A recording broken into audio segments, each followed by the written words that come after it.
அப்ப. அலிஃப் ஜேர் இ பா ஜபர் ப இ ப இப அப்படின்றது நம்ம சாதாரணமாக ஓதுறது. இதில் ஷத் இருக்கிறதுனால எப்படி ஓதணும்? அலிஃப் பா ஜேர் இப் பா ஜபர் ப இ ப இப்ப. ஓகேவா?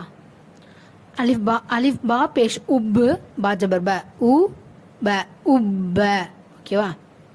அலிஃப் பா ஜபர் அப் பா ஜேர் பி அப்பி.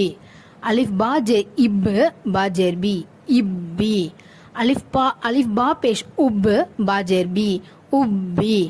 அலிஃப் தா ஜபர் அத்து தா ஜபர் த அத்த. அலிஃப் தா ஜேர் இத்து தா ஜபர் த இத்த. அலிஃப் தா பேஷ் உத்து தா ஜபர் த உத்த. அலிஃப் தா ஜபர் அத்து தா ஜேர் தி அத்தி. அலிஃப் தா ஜேர் இத்து தா ஜேர் தி இத்தி. அலிஃப் தா பேஷ் உத்து தா ஜேர் தி உத்தி.